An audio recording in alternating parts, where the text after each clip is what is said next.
에서 방송했던 신박한 정리라는 혹시 그 프로그램을 아시는 분이 계시는지 모르겠습니다. 2020년부터 21년 중반까지 진행했던 프로그램이에요. 신혜라, 박나래, 이 윤균상 씨가 나와서 진행했던 프로그램입니다. 이 프로그램을 소개를 이렇게 하고 있습니다. 나만의 공간의 지배 물건을 정리하고 공간의 행복을 더하는 노하우를 함께 나누는 프로그램. 정리가 되지 않는 집을 찾아가서 그 집을 탐방하고 그 집을 정리해주는 프로그램이에요. 그런데 이 프로그램의 포스터를 보면 출연진을 이렇게 소개하고 있습니다. 미니멀리스트 신혜라, 그리고 맥시멀리스트 박나래. 여러분들은 이 단어를 한 번쯤 들어보신 적이 있으십니까? 한창 우리나라에도 굉장히 유명했던 단어였습니다. 미니멀 라이프라는 단어를 바탕으로 해서 이 신박한 정리라는 프로그램이 기획되고 반영했던 것이에요. 그렇다면 이 미니멀리스트, 미니멀 라이프가 뭘까요? 자신에게 꼭 필요한 물건만을 최소한으로 소유하고 사용하는 사람을 의미합니다. 사용하지 않는 물건들을 정리하거나 판매하여 불필요한 소유를 줄이는 삶의 방식을 추구하죠. 이러한 삶의 방식을 미니멀 라이프라고 부릅니다. 반대로 이 맥시멀리스트는 언젠가는 쓸모 있을 거야, 언젠가는 필요할 거야 같은 생각으로 물건을 계속 구매하고 집에다가 계속 쌓아두는 사람을 의미합니다. 물건을 최소화하는 미니멀리스트와는 정반대의 생활하는 방식을 이야기를 하죠. 이 프로그램에서 미니멀리스트의 모습을 단적으로 보여주는 한 장면이 있습니다. 우리 다음 장 한번 보도록 하겠습니다. 여러분들이 보시기에는 왼쪽에 있는 사진이 신혜라 씨 냉장고이고요, 오른쪽에는 누구죠? 박나래 씨의 냉장고입니다. 두 분의 냉장고만 봐도 확연한 차이를 느낄 수 있지 않습니까? 참고로 신혜라 씨의 가족은요 무려 5명이 살아요. 근데 박나래 씨는 무려 몇 명이 사는지 아세요? 혼자 살아요. 1인 가구. 그런데 이 신혜라 씨의 냉장고가 깨끗한가요? 박나래 씨의 냉장고가 깨끗한가요? 그렇죠. 박나래 씨보다도 신혜라 씨의 냉장고가 훨씬 깨끗하죠. 박나래 씨는요 이러한 냉장고가 무려 몇 대가 있는지 아십니까? 4대가 있다고 합니다. 굉장하죠. 네. 신혜라 씨의 방송을 통해 미니멀 라이프를 제안하며 물건을 비우는 아주 명확한 제시를 해주고 있습니다. 그것은 바로 그 물건이 정말 필요해 가지고 있는 것인지, 아니면 내 욕구와 내 욕망대로 필요하지도 않은데 가지고 있는 것인지를 분별해보라는 거예요. 만약 그것이 단지 내 욕구를 위한 것이고 사실상 필요 없는 것이라면 과감하게 정리해버릴 것을 이 신혜라 씨가 이 방송을 통해 이야기하고 있습니다. 이처럼 미니멀리스트의 삶, 다시 말해서 비움의 중요성은 우리 신앙생활에 있어서도요 굉장히 중요하다라는 거예요. 우리 신앙에 있어서도 무엇을 붙잡아야 하고 또 무엇을 비워내야 하는지가 굉장히 중요하다라는 것이죠. 특별히 오늘은요 팔복의 6번째 복인 마음의 청결한 자가 받는 복에 대해서 살펴보면서 우리가 무엇을 비우고 또 무엇으로 우리의 마음을 채워야 하는지에 대해서 살펴보고자 합니다. 오늘 함께 읽은 마태복음 5장 8절 말씀은요, 마음이 청결한 자는 복이 있나니 그들이 하나님을 볼 것이요 라고 말하고 있습니다. 이 부분을 다른 번역서 새번역 성경에는 이렇게 번역하고 있습니다. 마음이 깨끗한 사람은 복이 있다, 그들이 하나님을 볼 것이요 라고 말하고 있습니다. 그러니까 우리가 신앙생활을 하면서 하나님을 무척 보고 싶고 하나님을 경험하고 싶은데 왜 하나님을 보지 못하고 경험하지 못하느냐? 그것은 우리의 마음이 청결하지가 않기 때문이라고 성경은 말해주고 있어요. 그렇다면 우리의 마음은 어떻게 하면 청결해질 수 있는가, 깨끗해질 수 있는가 하냐는 겁니다. 우리의 의지로 마음을 깨끗하게 하려고 한다고 해서 여러분 그 마음이 깨끗해집니까? 우리 안에 욕심이 마르지 않는 샘처럼 끊임없이 솟아오릅니다. 사람마다 욕심의 대상들이 다 있어요. 어떤 사람은 물건에, 어떤 사람은 돈에, 어떤 사람은 사람에, 어떤 사람은 사람들의 인정과 인기에 늘 목말라 합니다. 내가 욕심 부리지 말아야지 수도 없이 생각했음에도 불구하고 그 욕심이란 놈은요 끊임없이 내 안에 생겨난다라는 거예요. 마찬가지로 우리 마음에 미워하는 마음이 들 때도 있죠. 내가 그리스도인인데 사랑해야지 미워하면 되겠어? 라고 생각했음에도 불구하고 그 미워하는 마음 우리 힘으로 어떻게 조절할 수 있습니까? 절대 그렇지 못한다는 거예요. 시기하는 마음도 그렇습니다. 이처럼 우리 안에 일어나는 여러 가지의 감정들을 우리 스스로의 힘만으로 통제하기 어렵다는 것을 우리는 삶을 통해서 자주 경험한다는 것이죠. 근데 우리는요, 이 부분에서 이거 하나만큼은 반드시 인정해야 합니다. 마치 집도 살다 보면 특별히 뭘 하지 않은 것 같음에도 불구하고 자꾸 짐이 쌓이고 더러워지는 것처럼 우리의 마음도요, 가만히 두면 저절로 무엇인가 쌓이고 더러워질 수밖에 없다는 것을 우리는 인정해야 합니다. 그래서 예레미야 17장 9절 말씀에는 우리에게 이렇게 말해주고 있어요. 우리 화면을 보시면서 예레미야 17장 9절 말씀 함께 읽겠습니다. 만물보다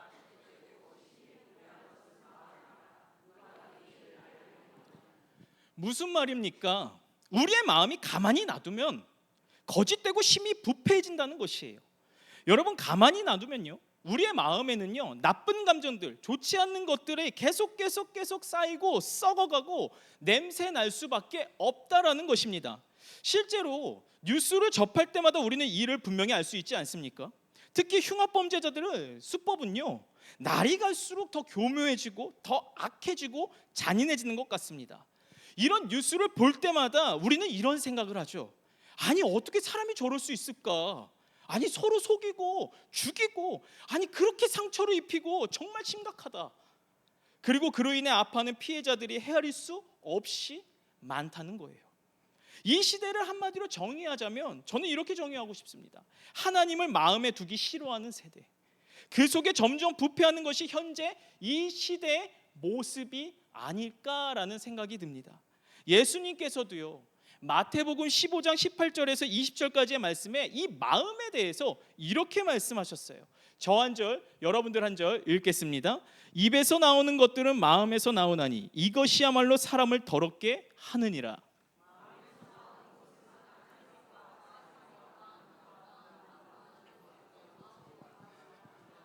함께 읽겠습니다. 이런 것들이 사람을 더럽게 하는 것이요, 씻지 않은 손으로 먹는 것은 사람을.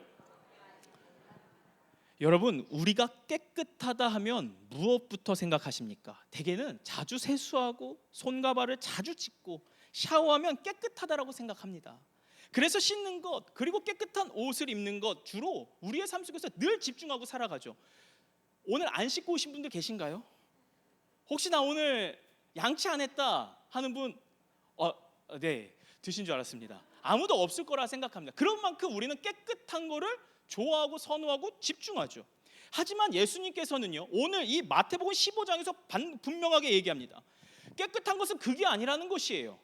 우리를 진정으로 더럽게 하는 것은 우리의 마음에서 나오는 악한 생각, 살인, 간음, 음란, 도둑질, 거짓 증언과 비방이라는 것입니다.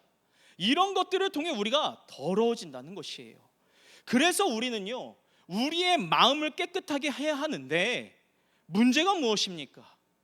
우리의 힘으로는 아무리 노력한다 한들 우리의 마음이 깨끗해지지 않는다는 거예요. 이것이 바로 우리가 직면한 어려운 현실이라는 거죠. 그렇다면 우리의 마음을 청결하게 깨끗하게 할 수 있는 비법, 방법 무엇일까요? 방이야 쓸고 닦고 정리하면 되지만 우리의 마음은 도대체 어떻게 해야 깨끗하게 할 수 있냐라는 겁니다.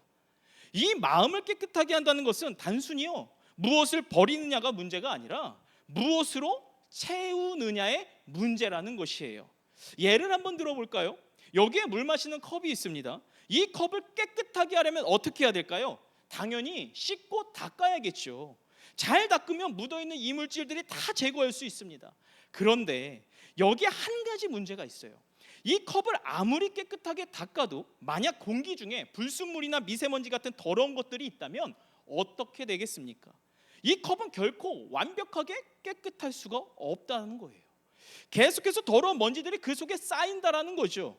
그렇다면 이 컵을 진정으로 깨끗하게 할 수 있는 방법이 무엇일까? 바로 깨끗한 물로 가득 채우는 것이에요. 컵은 깨끗한 물로 가득 채워지면요, 더러운 먼지들이 그 안에 쌓일 공간이 없어지기 때문이라는 거죠. 우리의 마음도 마찬가지입니다. 여러분, 우리의 마음을 계속해서 깨끗하게 하기 위해서는요, 덜어내고 버리고 제거해도 우리의 마음은 더러워질 수밖에 없는 존재들이라는 거죠. 그러나 우리의 마음을 깨끗하게 할 수 있는 유일한 방법은요, 바로 거룩한 것으로, 깨끗한 것으로 우리의 마음을 채웠을 때 가능하다는 사실을 반드시 믿으시길 바랍니다. 저는 이 부분을요, 에스겔서 36장 26절에서 27절 말씀에서 찾아보았습니다. 저가 26절, 여러분들이 27절 읽겠습니다. 또 새 영을 너희 속에 두고 새 마음을 너희에게 주되 너희 육신에서 굳은 마음을 제거하고 부드러운 마음을 줄 것이며.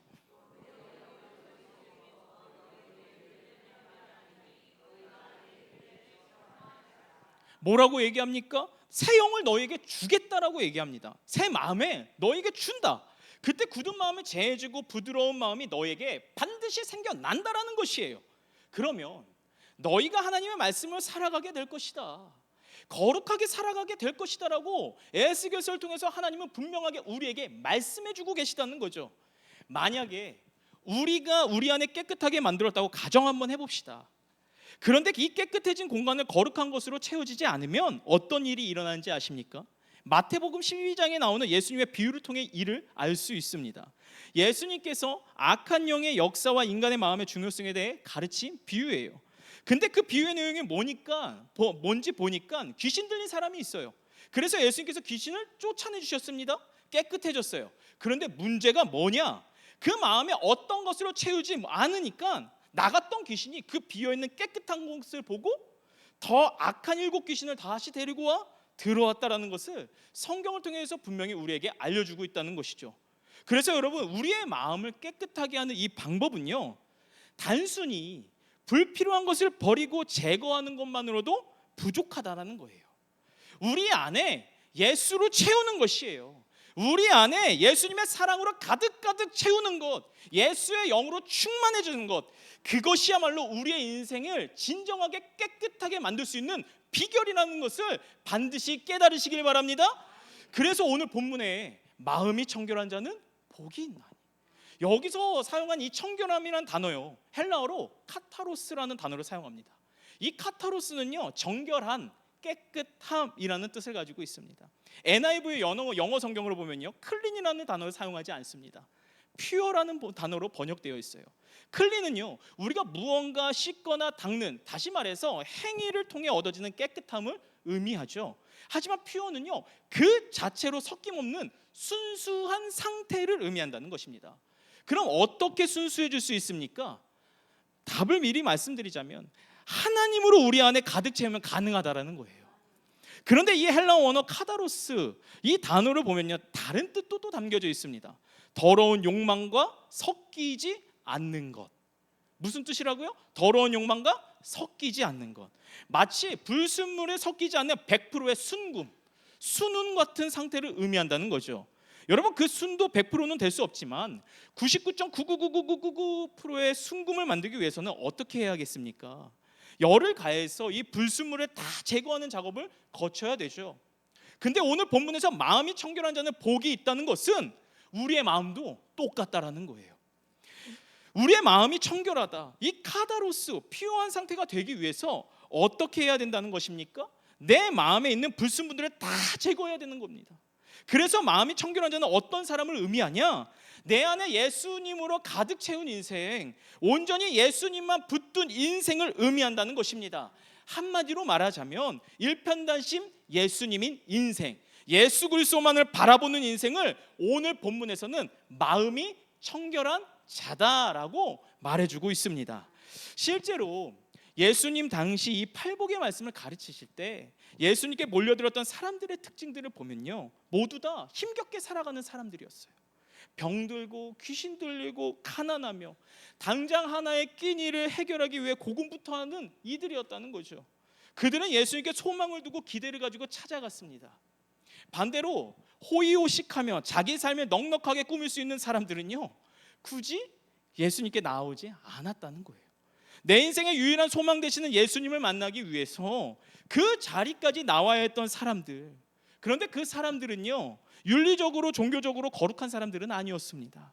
오히려 윤리적으로 종교적으로 거룩한 척하는 바리새인들이요, 그들은 율법을 잘 지키기 위해 율법을 가지고 613개의 세부 조항을 만들어내지 않았습니까? 그것을 또 확대해서 수십 개, 수백 개의 조항을 다 지켜내서 스스로 거룩하다, 나는 거룩하다, 나는 신실하다, 나는 깨끗하다 라고 자랑하며 살아갔던 사람들이에요. 그런데 예수님께서 그들을 향해 뭐라고 말씀하셨는지 아세요? 마태복음 23장 27절에서 28절 말씀, 저 한 절 여러분들 읽겠습니다. 화 있을진저 외식하는 서기관들과 바리새인들이여, 회칠한 무덤 같으니 겉으로는 아름답게 보이나 그 안에는 죽은 사람의 뼈와 모든 더러운 것이 가득하도다.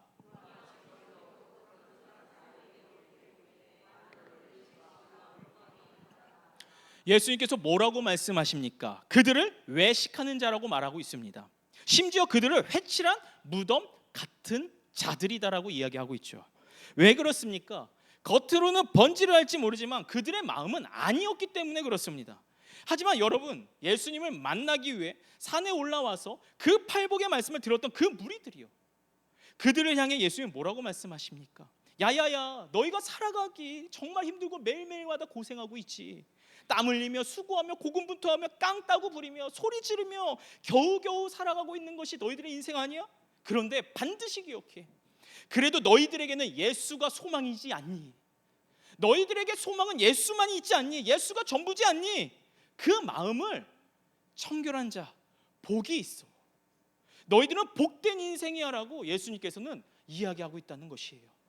윤리적으로, 종교적으로 조금 더 거룩한 것 없어 보이는 사람일지라도요, 그 인생이 복된 인생이 될 수 있는 것은요, 그들에게 유일한 소망이 예수님 한 분이었기 때문에 복된 인생이 될 수 있었다는 것입니다. 근데 놀라운 것이 무엇인지 아십니까? 마음이 청결한 자요, 예수님으로 그 안에 가득가득 채워져서 정말로 예수님께 소망을 두며 살아가는 사람들, 마음이 깨끗한 사람, 그들이 누리는 복이 무엇이라고 오늘 본문은 말해주고 있습니까? 마음이 청결한 자는 복이 있나니 그들이 누구를 볼 것이요 라고 성경은 말하고 있습니까? 하나님을 볼 것이요.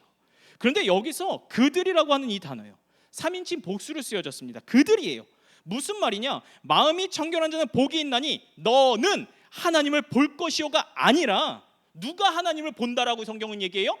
그들이. 내가 예수님, 내가 내 삶 가운데에 일편단신 예수, 오직 예수로 내 안에 가득 채워서 예수님의 마음을 닮아 내가 예수님의 말씀대로 살아간다면 어떤 일이 일어나냐면, 누군가 나를 봤을 때 나를 통해서 하나님을 보게 된다라고 성경은 얘기해 주고 있어요. 여러분, 세상 사람들, 불신자들은요, 하나님을 보지 못합니다. 하지만 그들은요, 우리가 믿는, 그리고 그들은 하나님을 믿는 우리는 봅니다. 그들은 우리를 보면서 하나님이 어떤 분이신지를 짐작하게 되어 있습니다. 불신자들은요, 하나님의 말씀을 알아듣지 못합니다. 그러나 하나님의 말씀대로 살아가는 그리스도인의 삶은 본다라는 거예요. 그들은 우리의 삶을 보면서 하나님이 어떤 분이신지를 짐작할 수 있다라는 것이죠. 야, 저 사람 진짜 귀하다. 저 사람 참 복되더라. 저 사람 정말 아름답다. 아니, 하나님이 도대체 어떤 분이시기에 저 사람의 삶이 저렇게 아름다운 향기가 날까라고 이야기한다는 것이에요. 여러분, 성경은 우리가 그리스도의 향기이자 그리스도의 편지라고 말합니다. 오늘 마음이 청결한 자는 복이 있나니 그들이 하나님을 볼 것이여라는 이 말씀에 우리는요, 하나님을 비추는 거울과 같은 존재라는 것이에요. 우리를 통해서 세상 사람들이 하나님을 보게 된다라는 것이죠. 진짜 내 안에 예수님으로 가득 차면요, 예수님의 말씀대로 살아갈 수밖에 없습니다. 예수님이라면 지금 어떻게 하실까? 아니, 예수님이라면 지금 나에게 무엇을 원하실까? 그래서 하나님의 말씀에 순종하는 사람들, 그 사람들은 하나님을 세상 사람들에게 보여줄 수 있는 사람들이라는 거예요. 저는 이 말씀을 보면서요, 다윗이 그렇게 많이 생각이 나더라고요. 여러분, 하나님께서 다윗을 이스라엘의 왕으로 세우실 뿐 아니라 그에게 최고의 칭찬, 내 마음에 합한 자다라고 말씀하시지 않으셨습니까? 그렇다면 다윗의 무엇이 하나님을 그렇게 기쁘게 했냐는 거예요. 무엇이 도대체? 저는 그것을 그 답을 시편 78편 72절 말씀을 통해서 찾아보았습니다. 우리 72절 말씀 함께 읽도록 하겠습니다. 이에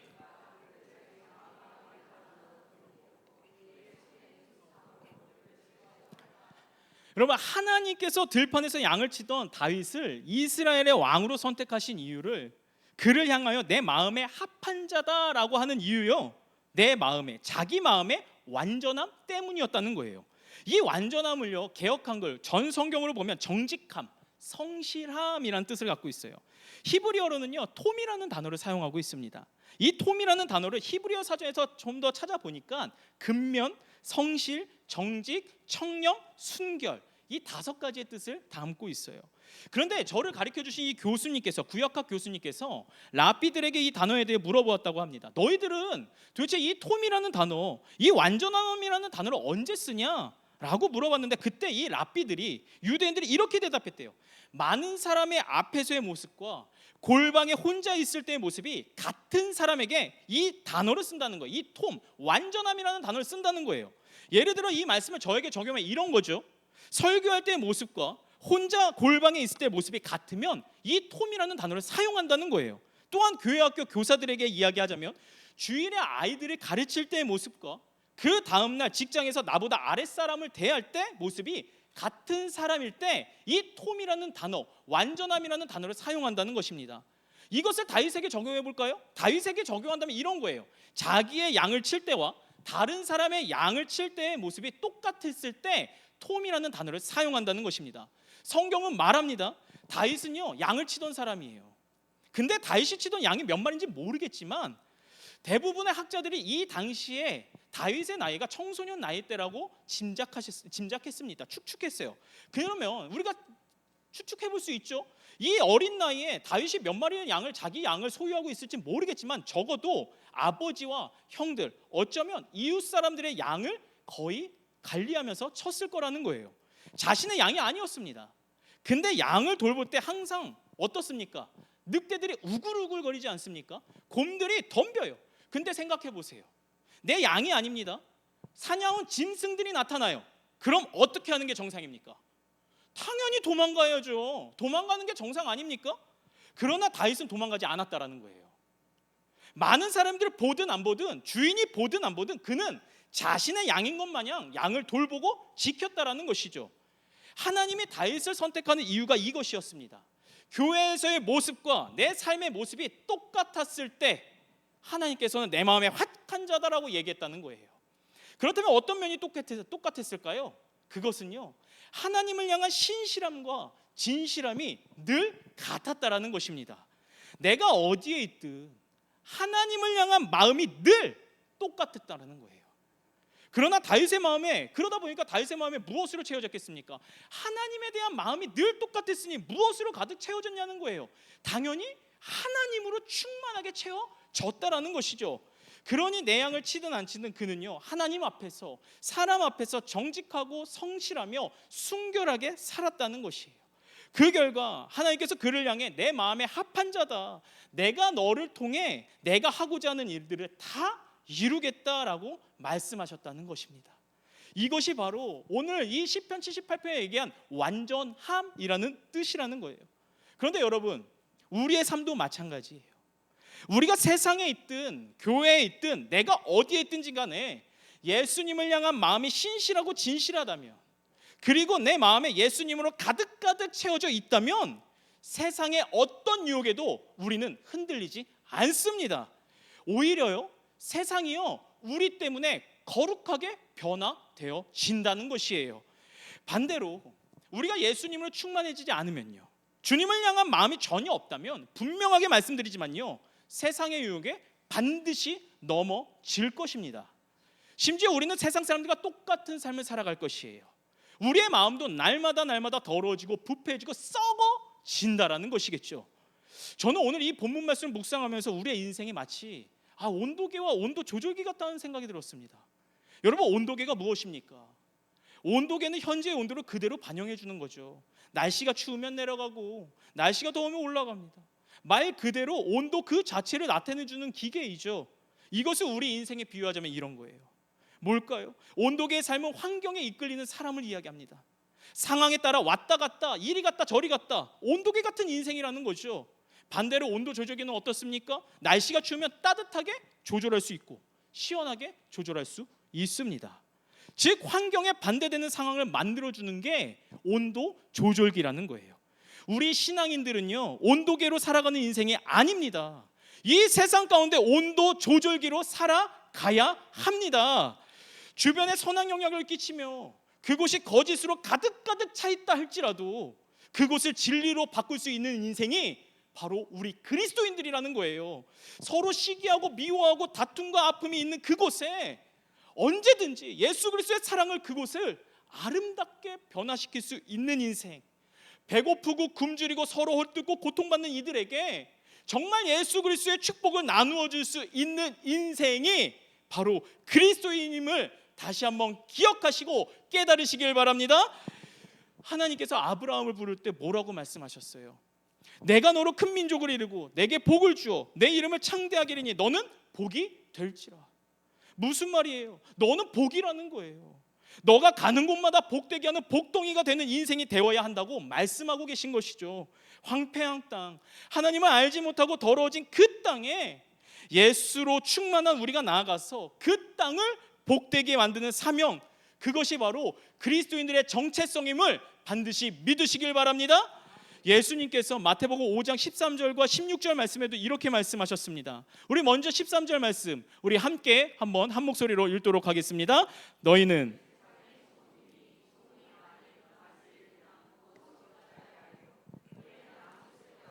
다만 밖에 버려져 사람에게, 우리에게 소금이라고 하는데 여기서 무슨 소금이라고 말하고 있습니까? 세상의 소금. 우리가 소금으로서 맛을 잃은 이 세대를 맛나게 짠맛을 내게 만들어야 되는데 어디에서 해야 하냐면 세상이라는 거예요.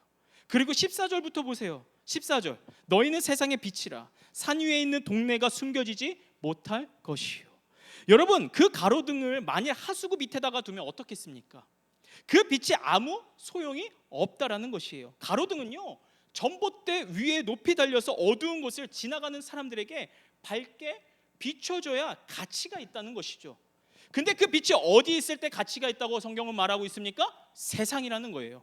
이어서 15절 말씀, 우리 15절 말씀도 함께 읽도록 하겠습니다. 사람이 등불을 켜서 말 아래에 두지 아니하고 등경 위에 두나니 이러므로 집 안 모든 사람에게, 말 아래다가 호롱불을 비춰가지고 놓으면 그게 무슨 소용이 있겠습니까? 등경 위에 둬서 온 집을 비치게 밝게 할 수 있어야 된다는 거예요. 그럼 우리 그리스도인들이 있어야 될 자리는 어디일까요? 세상이라는 거예요. 우리가 주일마다 교회 와서 예배를 드립니다. 그리고 담임 목사님을 통해 귀한 말씀을 듣습니다. 은혜를 받아요. 그리고 그 받은 은혜를 가지고 우리가 어디로 나가야 되냐? 다 같이 한번 따라할까요? 세상으로 나가야 된다는 것이죠. 그리고 그곳에서 우리가 해야 될 역할은요, 세상의 소금이 되고 세상의 빛이 되는 것, 그곳에 짠맛을 내게 하고 그곳에 어둠을 몰아내고 밝게 비추는 것, 그것이 하나님이 우리에게 주시는 사명임을 반드시 믿으시길 바랍니다. 그런데 그 사명을 어떻게 이룰 수 있냐? 그것은 오늘 본문에서 말해주고 있습니다.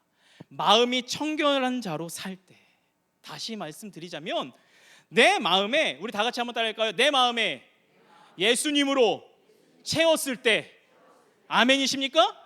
내 마음에 예수님으로 충만하게 채웠을 때, 오직 예수님만 붙들고 살아가는 인생, 말씀대로 살아갔을 때 가능하다는 사실을 반드시 믿으시길 바랍니다. 그리고 일편단심 오직 예수, 그 예수님만 바라보고 붙들고 살아가는 인생은요, 어떤 일이 일어납니까? 하나님의 살아계심을 볼 뿐 아니라 내 삶을 통해서 여전히 하나님을 알지 못하는 한 영혼들이 하나님을 본다라는 것이에요.